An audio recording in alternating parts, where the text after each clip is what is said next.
Keyword Studios. This is a business that's involved in the video game sector, interactive entertainment. I should say, just to make it very clear, that we do not make video games, we do not publish video games, we do not operate video games. We provide essential services that pretty much every video game needs in order to reach the market. So think picks and shovels for what is a very large, diverse and fast-growing market. And when I'm talking about large and fast-growing, this is a business with revenues, worldwide revenues of about $90 billion US, and annual growth rate, depending on who you speak to, which analyst you read, is something like 6 to 10% per annum compound. Well, compound obviously over the years. I looked up the other day as well. Hollywood, the gross box office takings from Hollywood movies, which includes all of the huge growth they've experienced in China over the last few years. 2015 was a record year, and that market was worth $38 billion at box office. So video games is quite a lot bigger. The services we provide. So we follow the life cycle of video games from the moment video games are conceived and developed, right the way through video games living in live service, which pretty much every video game does these days. And we provide services throughout that life cycle. We start with art creation. Essentially everything you see on the screen in a video game, it's very graphically rich. There might be characters, there might be vehicles, there might be buildings or landscapes. All of that has been created, modeled, drawn by individuals somewhere in the world. And of that whole effort in video games, about 50% of that is outsourced. It's worth also saying that about 50% of the cost of development of a game is typically art creation. And you say, well, how much does a game cost to make? The answer is it varies from probably a few grand for a very small mobile game that some kids are developing in their mother's home to hundreds of millions. So Destiny, which was a game published by Activision a year or so ago, that was reputed to be the most expensive video game produced and was $300 million. But there are plenty of games that are published regularly where the development cost is $100 million or more. Lots of them, obviously, 10 million, and some in the hundreds of thousands. Audio services. Games are a very immersive form of entertainment. It's very rich. There's a lot of content in them. Audio is part of that experience. We're not involved in this part of it, but it's music, it's sound effects and so on. But the bit that we are involved in is all the voice. So where characters are voiced either in the original language or in the target languages, and you'll come on to realize that a large part of what we do as a business is transforming games for many different target markets, different geographies, different languages.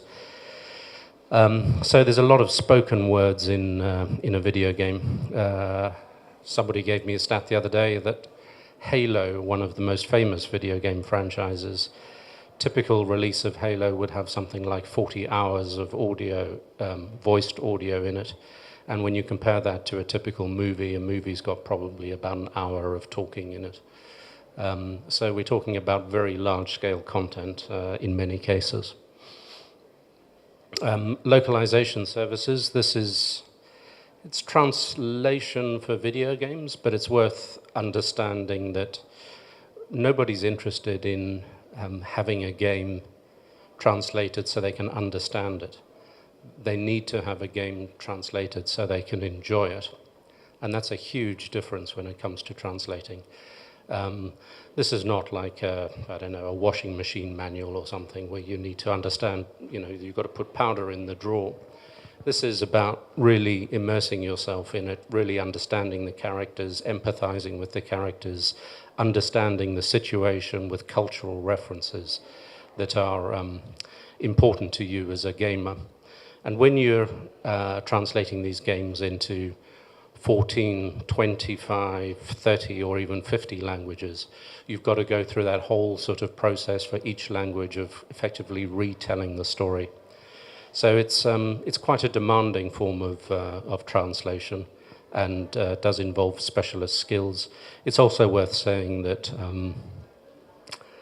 Google Translate and machine translation is probably about as far, well, it's the biggest challenge that a technology like that could have, I think. It's not like trying to make what I say to you on a telephone understandable.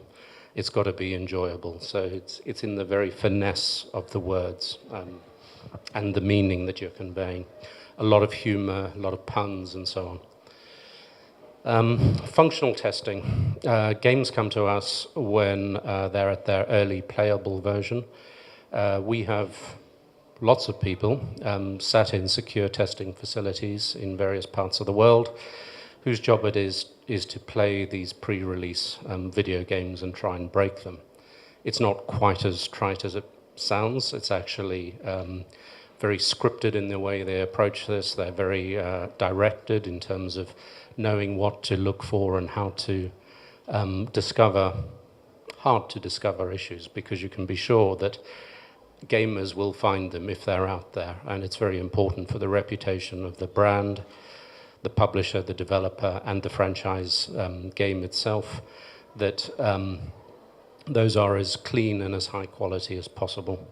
And they're very, very complex, as you can imagine. You've got this weird interface between very rich and very large content, very complex software that drives the game, and then you've got very unpredictable behaviors of gamers themselves.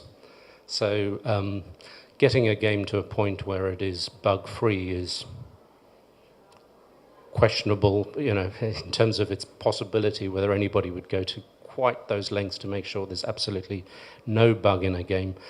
But certainly there is a threshold level beyond which you daren't cross, because gamers can be very unforgiving if you get it wrong and you disappoint them. Localization testing. So we've got the localized audio, we've got the game, the text in the game that's been localized and finessed for cultural references and so on. That information is then put back in the game. The game is playable. It's the last thing that happens to the game before it's released into the market. And again, we have testers that test this content, bearing in mind that this time they are native-speaking testers. So for all the languages that we test, we get native people that are just, speaking Polish, but actually speak and write Polish very well. And also speak and write English. And in some countries, for instance in Japan, we usually get people that are trilingual, because they'll be working in, say, Korean, but they'll be living in Japan, and they'll be writing up some of these issues in English. So if you ever happen to visit us in, say, Montreal, Tokyo, Singapore, or Dublin, and you popped into our studio, you would be surprised just how multicultural we are. It's a bit like the United Nations in those facilities.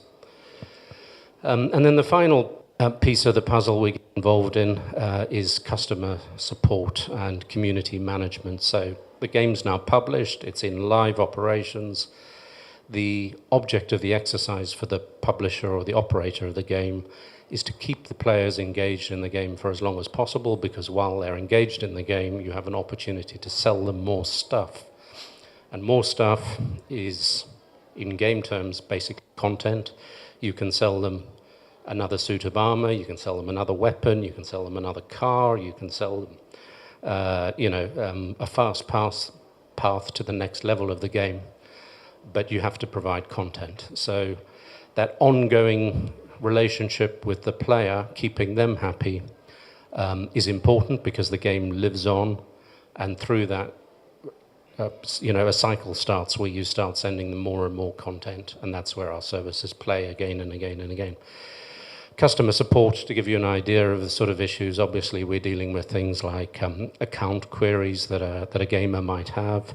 It might be that they are being bullied within the game, cyberbullying. People are ganging up against them. It might be that somebody's virtually mugged them. You know, somebody's gone and stolen their pot of gold or something within the game. We deal with those issues. We also deal with real-life threats, you know, whether it's concerns about pedophilia in a child's game, or whether it's you know, some gamer threatening to harm themselves because of some situation which may or may not be related to the game. So we get involved in those sort of issues.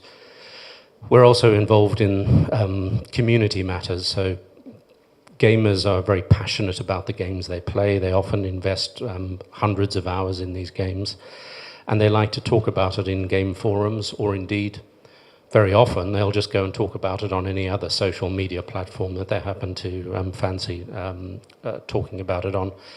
And we are there on behalf of our clients to moderate those conversations, to interject on behalf of the clients, and hopefully steer them in the right, hopefully positive direction.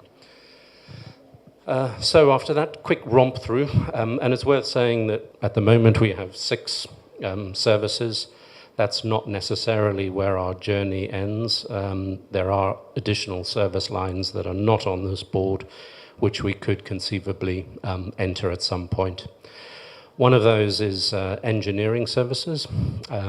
You might be surprised to learn that in addition to the fact that a lot of game developers actually outsource a lot of their art creation, they also outsource, in some cases, quite a lot of their game engineering itself, the coding of the game. We don't currently play in that space, and we're constantly asked by clients for those services. I'm going to share with you just a couple of examples so that you start to get a feel for what we are talking about with these services. The first one is a series of slides just about the process of creating the art assets. There's a sort of step that you go through.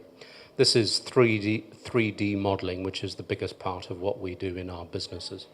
So the process starts with somebody. In our case, we do a very small amount of concepting work, but usually the game developer or specialist art concept houses do this.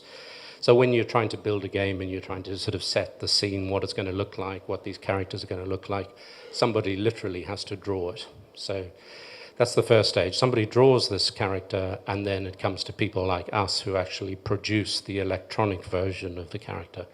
So that's the concept art for this particular piece.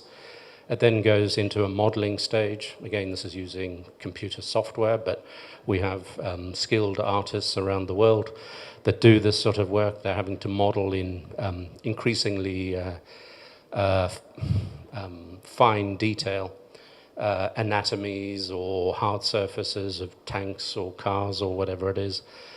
With computer power getting sort of following Moore's laws pretty much, the number of what they call polygons involved in these characters is getting higher and higher, so the definition of the artwork is getting bigger. And as that happens, so the length of time needed to create the artwork increases, which is a good thing for us. So you create the model with all its sort of component pieces all nicely sculptured. It doesn't look much like something you'd see in a video game. You then kind of break it down. I regard this process a little bit like, I don't know if anybody's been watching The Great British Sewing Bee. I live in a house with women, right? So when the football's on, I don't get to see that. I have to watch the sewing bee. This is a bit like, you know, taking a pattern in 2 dimensions and making a 3D dress or something out of it. So this is the other way around. You create something in 3D, you then separate it out into 2D, you then texture it, and then you wrap it back around the model. So texturing, you're adding whether it's skin, whether it's clothing, whether it's you know, fur, whatever. You then go into a process of rigging. So a lot of these characters are animated in a game, so you've got to understand the anatomy and how this character is going to move within the game.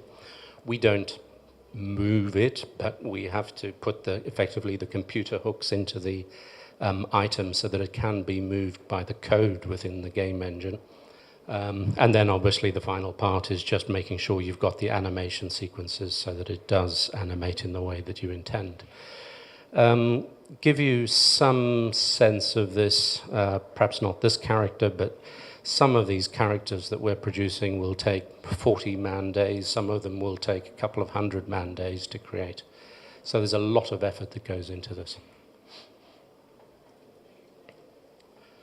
Another service line that I want to share some pieces with you. Functional testing, this is about some of those issues that we discover in games that we're looking for. I've got some fairly sort of amusing examples, but they're actually rather common. As I said, games are pretty complex. You've got a lot going on in them. You've got a lot of movement, which is all animated. You've got interfaces between characters and their environment. You know, do they recognize that this is a table that they can't sort of just walk through, that they can lean on it, but they can't put their fist through it, and so on. So these are some static images of stuff that we've taken from games that we've seen, and you can see how somehow a football, when he went to head the footballs ended up wrapping around his face. This golfer, I don't know quite what's going on with his leg and his foot when he's playing golf, but these are all the sort of things that you'll spot, well, you could spot in a game, and obviously it's important for us to do just that. Who we do this for? I'm pleased to say that our list of clients reads a little bit like a who's who of the video games industry. We service companies that are based all over the world. We're very geographically spread, both in terms of where our customers are and where our operations are. We focus pretty much by design on the bigger clients in the business. So I guess one good thing about that is that we have very little in the way of bad debt risk or experience. It's also important to understand that for us, repeat business is a big part of our makeup as a company. And of course, when dealing with large companies like these, they're going to publish game after game after game.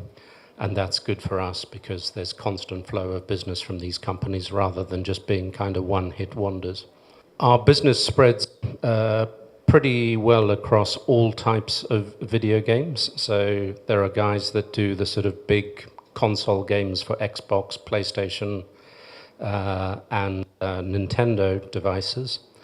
But we also have a big business in the mobile sector of the video games industry as well, and in terms of online and games that are played on Facebook. So for us, we're really platform agnostic. The only impact of platform is, of course, the fact that we have to have the necessary devices inside our facilities in order to test the games. And, you know, in terms of the localization, the translation side of our business, we have to understand the specific terminology that applies to those devices because they all have their own unique way of calling a right button or a left button or error messages are all very specific to those devices, for instance. Here are some of the, a very small sample of the games that we work on. And it's worth saying that the business is really very sticky. So if we've worked on Forza 4, Forza 3, the chances of us not working on the subsequent Forza and the one after that and the one after that are fairly slim. As I said, these are very big investments made by our clients, and they don't necessarily want to take a risk by swapping a translation vendor or swapping somebody that recorded the audio last time around for somebody new this time. So it tends to follow time and time again with the same vendors, notwithstanding, of course, the fact that we also have, between major releases of games, we now have this constant cycle of more and more content being added to the original releases, so by way of downloadable content or just continuous content in the case of mobile games. Where we operate, and I said, in 2009 we had a single site in Dublin. This is the current state of play for Keywords. And it's worth pointing out that these are not sort of one-man sales offices. These are proper production facilities. I'll give you a sense of scale. We have 1,700 employees. These are payrolled people. These are not freelance workers. We do have, by design, a high element of flexibility in our staffing relationships. So within that 1,750 people, we have the ability to flex down to about 1,000 in the quieter months, and up to about 1,700 in the peak months. And that, of course, I now have to explain when the peak months happen and why they happen. The answer to that is that for some of the bigger console games, high-definition PC games, they are released typically in the gifting seasons, which for us is Christmas, Americans is Thanksgiving, and so on. So there tends to be a lot of work that we are doing, particularly on the testing side of our business, that happens in the summer months, prior to those games going to market in October, November, and December. Well, October and November, principally. Scale on the translation side, on an annualized basis, we would translate about 140 million words. War and Peace has 585,000 words in it. So you get a sense as to what the output of our teams is. This is very, very large. I reckon we've probably got no more than 20% of the market for video game translation. So, we're talking about a niche business, but a niche that's large and important, and with these barriers to entry that I've mentioned in terms of the credibility of having worked on these high-profile titles year after year after year. And on the testing side of the business, you can see just in terms of testing, we do about 570 man-years. In terms of where all these people are, in Montreal, in Canada, is actually our biggest single center. Just over 400 people in summer months. We have 165 people in Beijing, mostly artists. We have about 300 people in India, again, mostly artists. We have about 250 people in Dublin, which is our headquarters. We have very few people in London. In fact, we have a total of 6 people in London.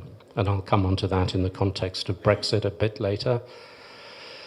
And then we have a fair number of people actually out of Milan. For historical reasons, Italy has been something of a leader in game localization services. It's a bit strange, but I think it comes from the whole culture of dubbing, not only movies, but TV content and so on.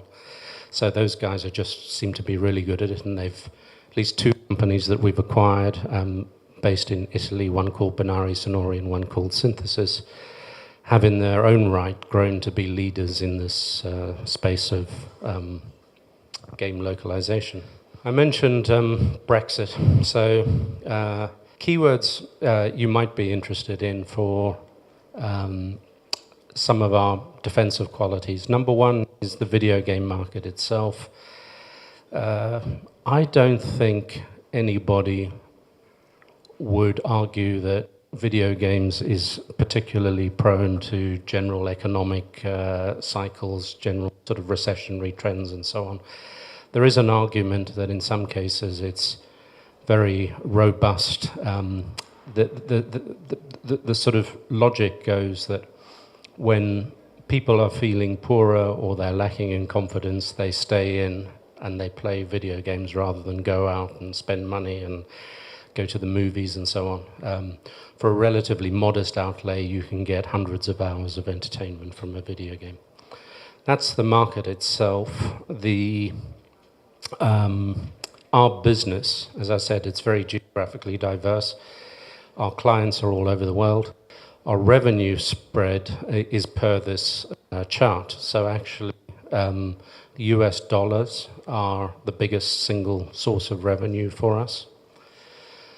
Euros represent about 38% of our revenues. We also have yen and Canadian dollars as a reasonable percentage of our income. And then GBP, British pounds, only account for about 3% of our total revenues. So I would say not only are we operating in a good industry in times of uncertainty and potentially sort of economic uncertainty, but our revenue mix is kind of interesting at this time as well, particularly with a lower pound. The way in which we run this business is we run it on a global basis. So each service line has, it's in this blue layer here, has a service line director that is responsible for that entire operation worldwide. They have profit and loss responsibility for that service line, and they also have responsibility for all of the resources that are involved in delivering those services. They're supported by local management, country management, studio management, and at the top of those guys, the guys in yellow there, who are the regional managing directors. Those guys are there to make sure that the facilities are in place, the HR organization is in place. Whenever, I don't know, Fred Stockton on the art side decides he wants to open an art studio in Singapore, he speaks to Chris Kennedy and says, can you make this happen for me? And Chris and Fred work together to make that happen. It's also worth saying that the team, as you can see probably just by their names, is very multicultural. It's quite representative of our own business. What you won't see there is that quite a lot of the names on that chart have come to us through the acquisitions. So I'll go on to explain a bit later that when we're making acquisitions, and that's a big part of what Keywords is all about, we don't leave them as standalone businesses. We do get on and integrate them, and that integration goes as far as populating the very top management team of Keywords with people that come to us, good people that come to us with acquisition. Start on a little section about numbers. I guess you guys might be interested in those. I think it's fair to say Keywords is regarded as a growth stock. We are growing rather fast through a combination of organic growth and acquisition. So last year, which are our last published financials, in 2015 we grew revenue by 55% in total, which included the effect of acquisitions, and that got us to 58 million euros. But most pleasing, I think, both for 2015 and for 2014, was our underlying organic growth rate. 2015, that was 20%. In 2014, it was 23%. So strong organic growth is what we focus a lot of attention on. You know, we're not in this just to go out and buy businesses and get growth through acquisition. We want those businesses that we buy, and obviously the original Keywords business, to continue to grow organically at a reasonable pace. When we floated the business in July 2013, we really had 3 service lines. Now we have 6 service lines. On the other hand, our customer base has not grown.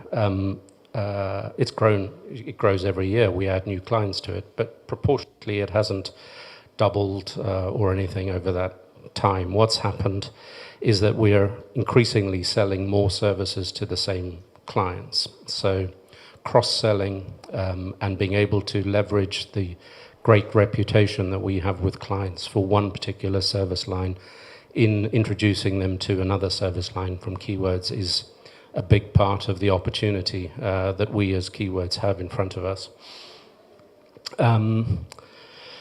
We actually increased the number of clients in 2015 that buy 3 or more services from us by 70%. I think, roughly speaking, we have something like 400 clients, and about 50, just over 50 of those buy 3 or more services. We have not one single client that buys 6 services from us, but we do have a few that buy 5 services from us. You know, we've shown steady progress in that, and we continue to focus very much on it. And we're increasingly finding clients that are coming to us and saying, look, you know, particularly those that are let's say, newer into the business, the less established clients, or are into a new sector of the business, they come to us and say, look, we're not going to build all this. Can't you provide all these services direct to us? So they're buying from us specifically because we are able to provide a wide range of services. Acquisitions, I mentioned that's an important part of our story. Since the beginning of 2015, we've acquired 7 businesses. 4 of those were actually in 2015 and 3 of them since the beginning of the year. And that includes a company called Mindwalk, which was in Beijing, which is our first acquisition in China. We also acquired, a couple of months ago, Synthesis, who were really one of our leading competitors in video game localization and audio, an Italian company. And that's our single largest acquisition to date, and represented an investment of about 18 million euros. So you can see our revenue projection year on year. What I mentioned earlier was that kind of our run rate in 2016, obviously because of the full year effect of the acquisitions that we made in 2015, but also the acquisitions that we've made since the end of the year, mean that we're much closer to 90 or 100 million euros in run rate of revenue. Profitability is holding up nicely. You can see the profit trends follow a fairly similar pattern to the revenue growth rate.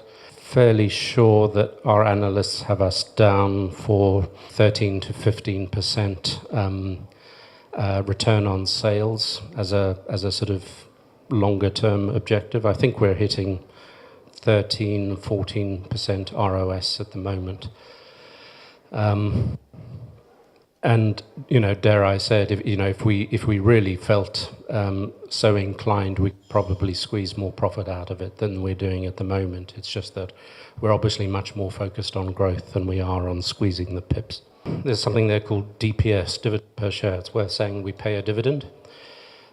We don't pay a large dividend, but we do have a progressive dividend policy. And you might be saying to yourself, well, if you guys are in the sort of technology space and you're fast growth, why on earth are you paying a dividend?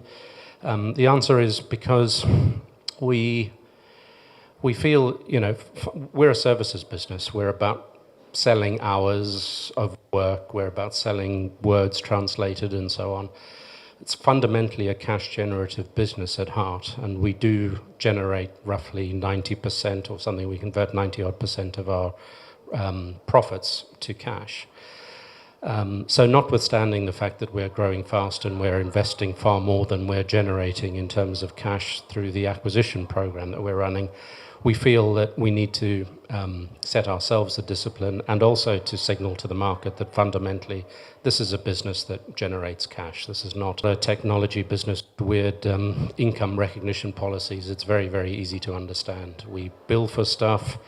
We get paid typically 30 days, 45 days after we bill for the work we did the month before.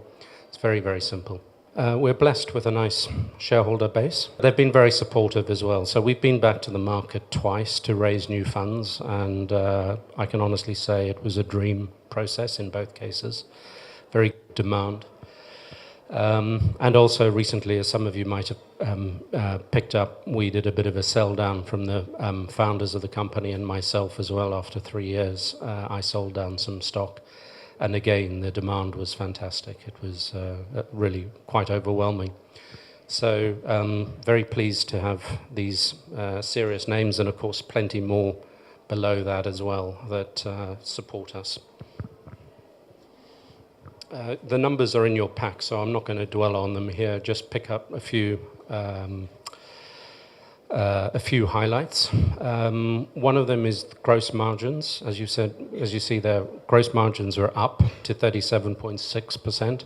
I honestly can't remember what they were up from, but one of the reasons why they are up is because the mix of business is a bit different. So we have our highest margin business is actually our art business at a gross margin level, and as we've expanded our art business, obviously, so it's impacted the overall gross margin. And in fact, pretty much as you go around that circle I shared with you on slide 2, the gross margin kind of decreases. So right at the very beginning of the game life cycle is where we have the highest gross margin, and then as we get through to the customer support side of the business, that's the lower gross margin part of the business. Different profiles, though. I'd accept a lower gross margin from customer support because it's steady business. It's just every single month you're getting paid for this customer support business.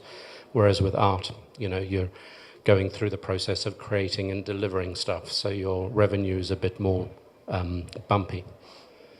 On the balance sheet, we started 2016 with 17 million euros net cash. I mentioned we've been making a few acquisitions, and I'm actually rather proud to tell you I've spent all of that.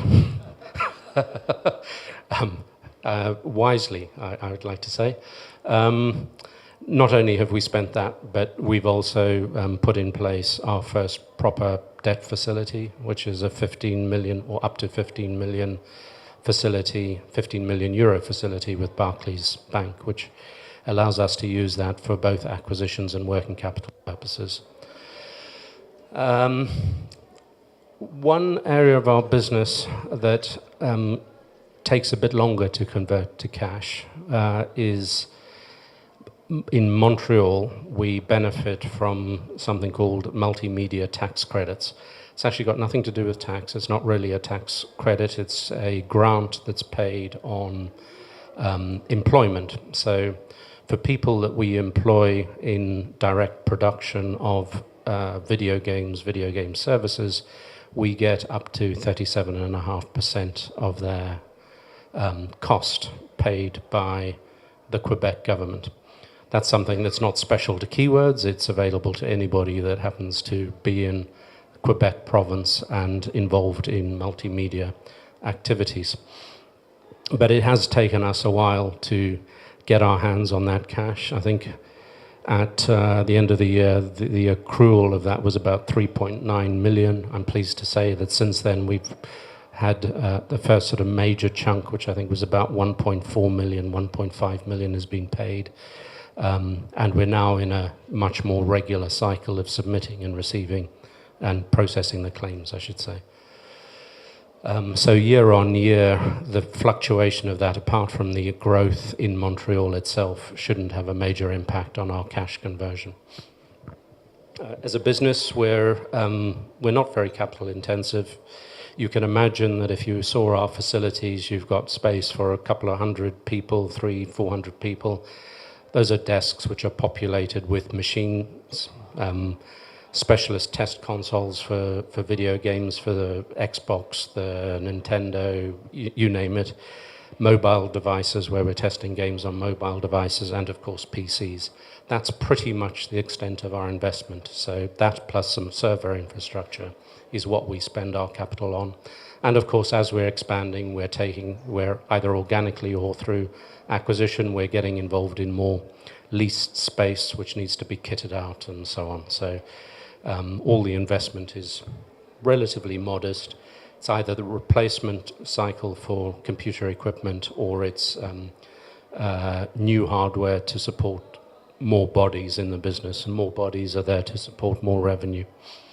Cash flow, I've pretty much touched on this. I should say our debtor days are 45 days, and that's across all the territories we operate in. So as you can imagine, our clients are pretty good at paying. Most of our big clients pay us in 30 days, no questions asked, just regular payment cycles. Some of them, for whatever reasons, have managed to negotiate, in some territories, maybe 60 days, but certainly no more than that. And a few of them will pay us in less than 30 days. And we invoice everything we work on in the month. We invoice in the month, pretty much. What does it look like going forward? Our strategy in coming to the market, well, before we even got there, we had decided really from 2009 that the video game space was kind of an odd one. You had a big imbalance between global players, Microsoft, Sony, Namco Bandai, Square Enix, you name them, all of them are clients now. They weren't all then. On the one hand, operating globally, and on the supply side of the services, incredibly fragmented, hundreds of small companies, literally hundreds of small companies, all over the world, providing a single language service, providing, concept art, but not providing 3D art, not providing VFX, all these sort of things, very specific services.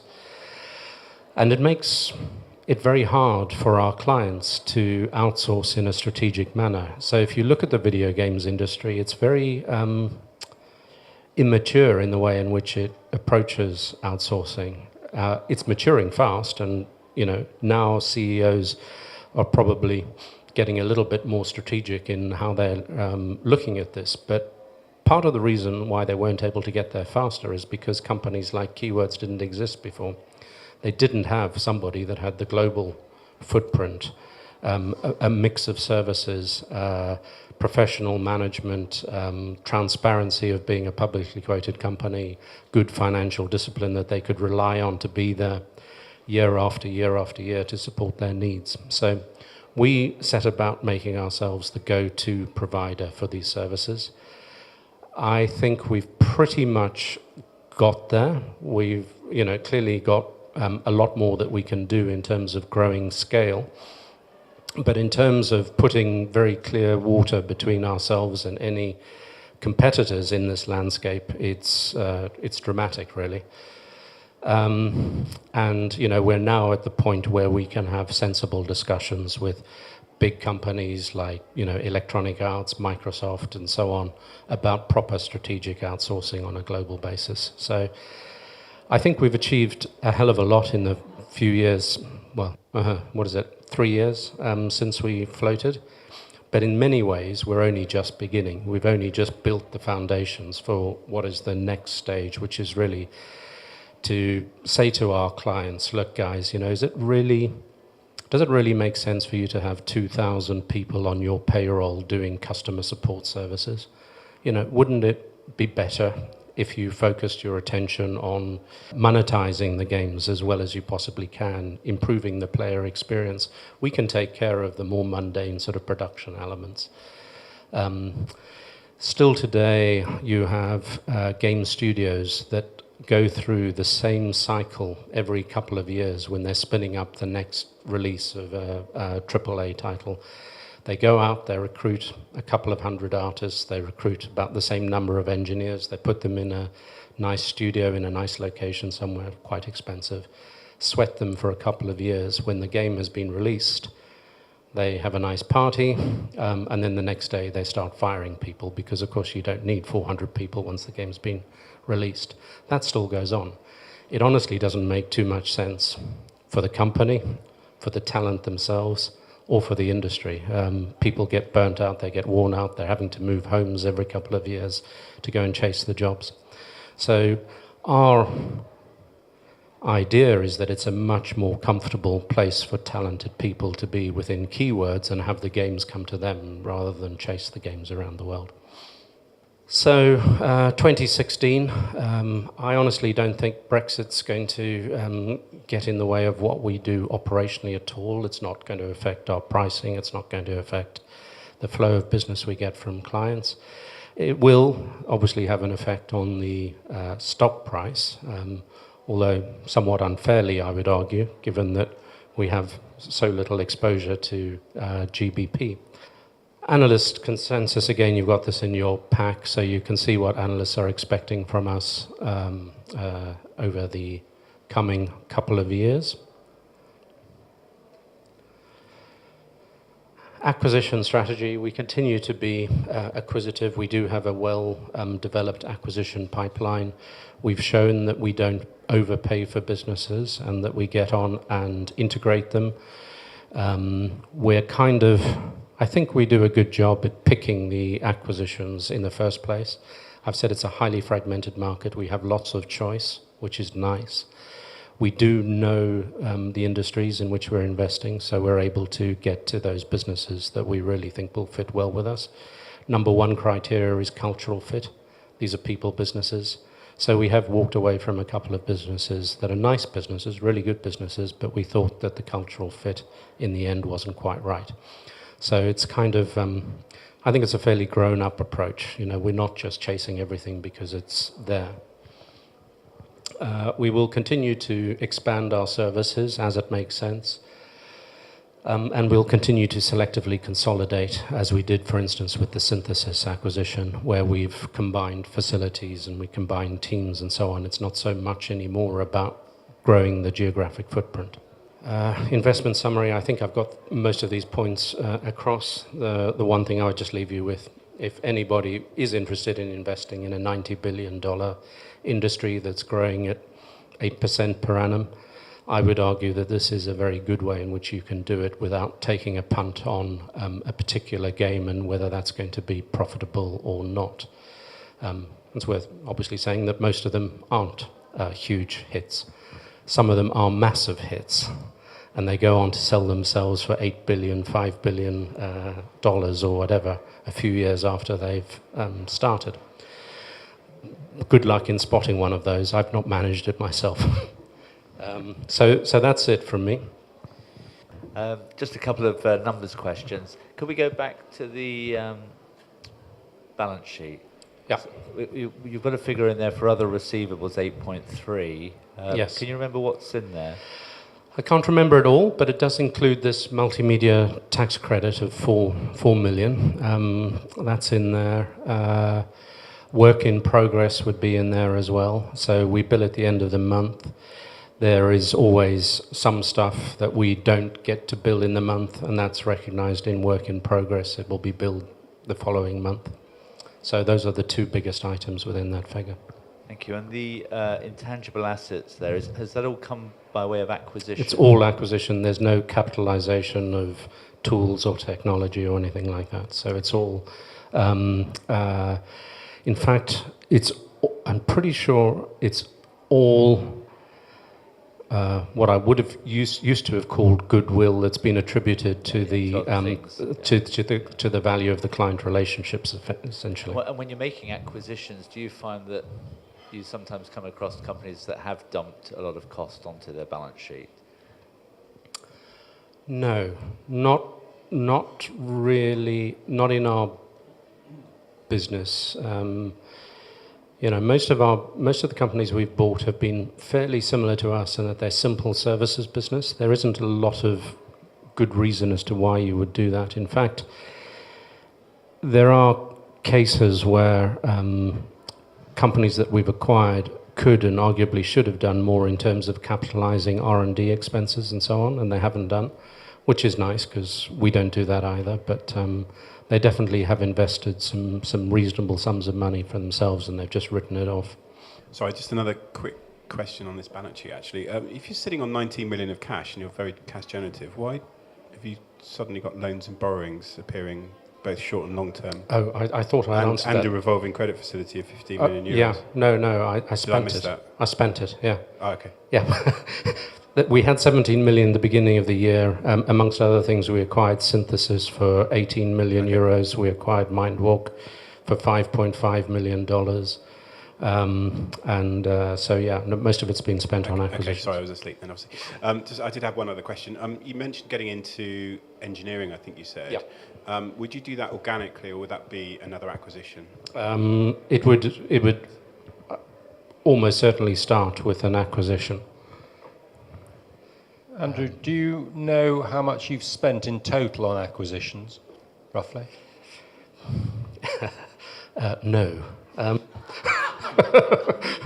No, I don't. I know a man that does, though. I can get you the answer. Yeah. What percentage of the market do you think you have, and who are your key competitors? It varies from service line by service line. So in the art business, our total revenues for art are now running something like $20 million. The total market for art is worth about $1.2 billion, I think. of which, like I said at the beginning, about 50% of that is internal at our clients. Yeah, that's 20 on 600, which my maths isn't good enough to tell you what the number is, but it's a fairly small percentage. The biggest provider of outsourced art services in the world is a Chinese company, and their revenues are something between $40 and $50 million. So that gives you a sense as to the fragmentation of the industry. It's very, very fragmented. In the localization side of the business, as I said, I think our market share is probably 20-25% in video game translation. Probably a bit high. It's probably more like 20%, something like that. And that's including the latest acquisition we've done with Synthesis. In something like customer support, I don't actually know the size of the market. What I do know is that we have clients, or I know of companies in the gaming companies that, well, in fact, I was talking to one in London just a couple of days ago. Just for a single game, they spun up a team of 700 customer support agents for one game. I know one of our clients employs 1,700 customer support agents. I know another one with 2-3 mobile games that are supported just for the English customer support that have 800 agents out in India. We have something like 300 agents in our business. So it's a very large market, and we have a tiny share. But when you ask who are our competitors for that, I can probably name 2 or 3 companies that I would say are truly specialized in games customer support. The rest of it is big call center operators where, you know, the guy might be doing credit card support processing stuff out of a call center in India alongside another room which he's got probably essentially the same sort of talent, just doing first level responder type work for video games, so not a very rich service. We have one competitor who seems to be doing something a bit like ourselves in terms of making acquisitions in the space. It's a Japanese company. It's called Pit Crew Holdings. It's actually quoted on the Tokyo Stock Exchange under Pit Crew Holdings.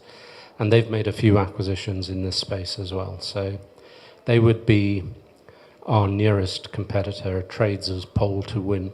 I think a lot of games are given away for free as well, and then monetized with a sort of advertising strategy. And I wondered if you thought that was a growth area, or is it too hard, or that doesn't seem to be something that you're targeting at the moment? Well, no, actually, we do. Free-to-play games is a big part of what we do. Of course, someone's paying for it somewhere. What's important, I guess a couple of messages as far as we're concerned. One is, in a way, it doesn't matter for us whether a game's successful or not, because we get paid for the work we do. On the other hand, it's also important for you to know that we don't get a kicker if a game is very successful, because we're not playing that game, we're just selling our services. But if, you know, a game's a flop, we get the same amount of money from it as we would do for a successful game. With the single exception that successful games have this long tail of additional content. Free-to-play games are exactly that. They work most particularly on that strategy of requiring more and more content to be added to the game. So we work on lots of them. They're advertising funded, they are microtransactions, you know, people buying an additional sword or you know, in a dressing up game, a different hairstyle or a different dress or something like that. And these are very important new business models. And, you know, everybody now in the industry is coping with this increased complexity where they're trying to figure out what is the right business model for any particular type of content. So just a couple of questions.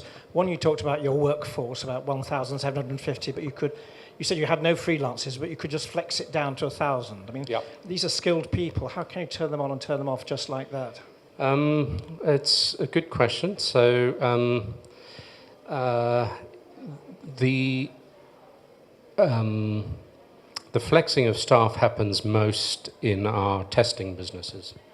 So these are graduates, typically, graduates, or they might be at university currently, and they're coming into work for the summer months. So they'll come in, they'll join our payroll for 3 months, or they might just join it for the length of the project, and then we send them home when the project winds down. We call them back in again for the next one, and so on and so forth. So yes, they are skilled people. They're well educated. Pretty much all of them have been through university, but they're also, above all, they're passionate gamers. And so for them, the choice of job is typically something like, am I going to go and work in a call center? Am I going to go and work in McDonald's or in a restaurant or something? Or am I going to go and do something that I truly love, which is working in video games, where I get to play all the best games before they get released? And the answer is almost always, the job I want to do most is the video game job. Just one quick question. I mean, your biggest shareholder, I think he was the founder of the company, wasn't he? Yes. What role does he play in the company now? He doesn't. He hasn't been operational in the business since 2009, when I took over the reins as CEO. So the guy's called Giorgio Guastalla. It's actually really his wife that founded the business. She started as a translator for Microsoft. But actually the connection is that Giorgio worked for me at a previous company. So I've known Keywords since its inception, and I've provided advice along the way, even when I wasn't running the business. Do you ever turn down work? Do you think things are pretty awful? I don't want to be involved in this. This is not going to do our reputation any good. Yes, we turn work away for 2 reasons. One is because of that. It might be because it's pornography or verging on, and we decide it's not something we want to subject ourselves or our people to. We might also turn work away because it's we feel we can't do a good job. We'd much rather make sure that we deliver well rather than disappoint. That, you know, we're not in the habit of losing clients, so it happens very rarely. But turning work away is something we would do rather than failing to deliver. You've done lots of acquisitions. How long does it take to integrate them, and what are the common problems? How long does it take to integrate them? It depends one from the other, but increasingly quickly, I think, is the answer in terms of how long it's taking us. So the management team that I put up on the board is very sort of instrumental in not only helping with the due diligence process and the selection process and so on of acquisitions, but very much when it comes to due diligence. So those guys are on it right from the day that we close.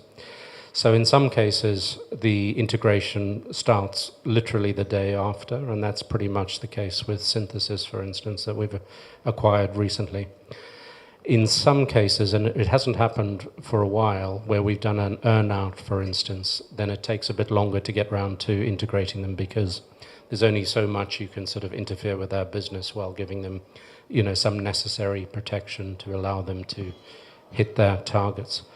Common problems have really just, well, we haven't seen too much. It's the communication tends to flow very naturally because we like people to communicate openly with each other. We encourage it, and people tend to talk kind of tester to tester, project manager to project manager. They know that Keywords is kind of a family, so that works pretty well. We've managed to avoid the cultural clashes because we've been very selective in terms of the acquisitions. So honestly, you know, I have to say we haven't seen many problems with the integration. We've also, and again, I don't expect this to continue forever, but I think it's worth saying that we haven't lost anybody that we didn't want to lose. In some cases, we've made acquisitions where we really wanted to, you know, re-engineer the business and perhaps re-engineer management. But in most cases, we've wanted to keep people, and we've been successful at keeping them. All right, thank you very much for that, Andrew. Excellent. Round of applause, I think.